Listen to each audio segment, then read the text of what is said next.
about a girl who never made mistakes. But one day, something went wrong. Oh dear. This is a gentle reminder that it is okay to not be perfect, and trying or doing your best is good enough. Okay? Enjoy our story!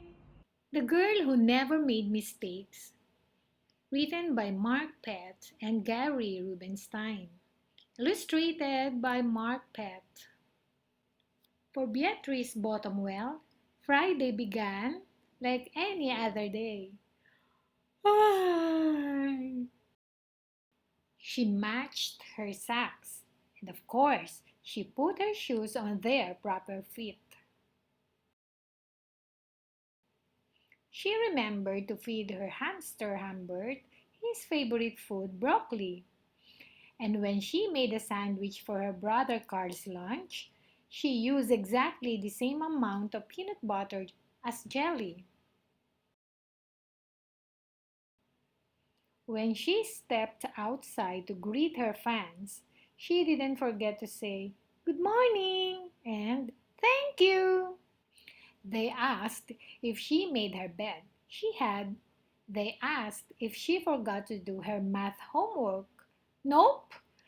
What about tonight's talent show? They asked. "I'm ready," said Beatrice, with a smile. After all, her juggling act had won 3 years in a row. Most people in town didn't even know Beatrice's name.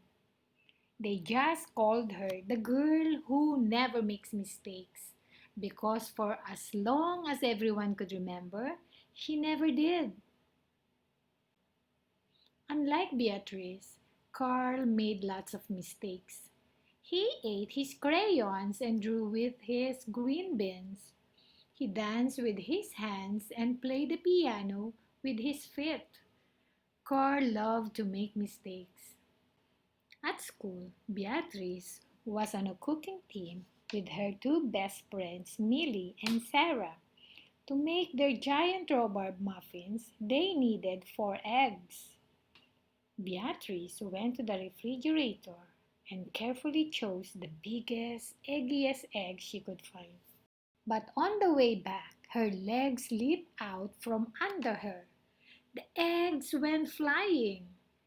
Beatrice was about to make her first mistake. But she didn't. That was close, thought Beatrice.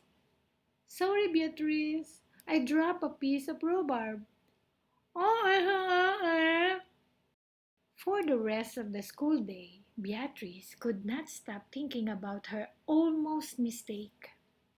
On her way home from school, Beatrice watched Millie and Sarah ice skating in the park. "Come join us," said Millie. "It's fun," said Sarah. Beatrice watched them slip and slide on the frozen pond. Millie and Sarah laughed as they wobbled on the ice. "No thanks," said Beatrice. At supper, Beatrice barely touched her food. "Is everything all right, kiddo?" asked her father. "I'm worried I'll mess up tonight," said Beatrice. "And everyone will be watching." "Worry? You don't make mistakes," he said with a smile. Beatrice tried to smile too. After supper, Beatrice got ready for the talent show. First, she woke Humbert from his nap. Next, she got the salt shaker from the kitchen table. And finally, she filled the balloon with water. The school auditorium was packed. Beatrice felt her stomach jumping around inside her. Beatrice waited for juggling music to begin. "That's her! That's the girl who never makes mistakes!" said a woman. "Oh, we know she'll be perfect," said a man. When the music started, she tossed Humbert into the air. Next, she added a salt shaker. And finally, the water balloon. Beatrice didn't miss a bit. The crowd clapped with delight. But Beatrice noticed something odd about the salt shaker. The specks falling out of it were not white. Achoo! Humbert was so surprised by his sneeze that he grabbed the water balloon with his claws. Boom! Humbert, pieces of water balloon, and the pepper rained down on top of Beatrice. For the first time in as long as anyone could remember, Beatrice made a mistake, and it was a big one. The music stopped. Beatrice didn't know what to do. Cry? Run off the stage? The crowd sat stunned. They couldn't believe that the girl who never makes mistakes made a mistake.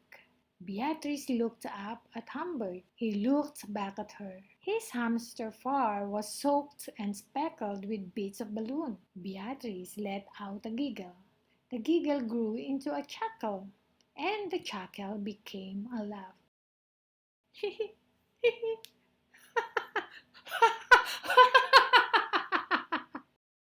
The people in the crowd looked at each other and then back at Beatrice.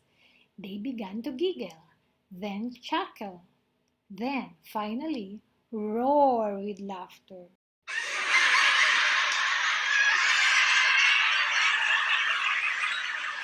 Beatrice and the audience laughed until they couldn't remember why they were laughing. That night, Beatrice slept better than she ever had. In the morning, no fans greeted Beatrice. When she got dressed, Beatrice, for no reason at all, put a polka dot sock on one foot and a plaid sock on the other. Beatrice and Carl made sandwiches. This time, they put the peanut butter and jelly on the outside. They called it an inside-out PB&J. Lunch was messy and delicious. Later, Beatrice found Millie and Sarah skating in the park. They fell a lot and laughed. Now, people no longer call her the girl who never makes mistakes. They just call her Beatrice.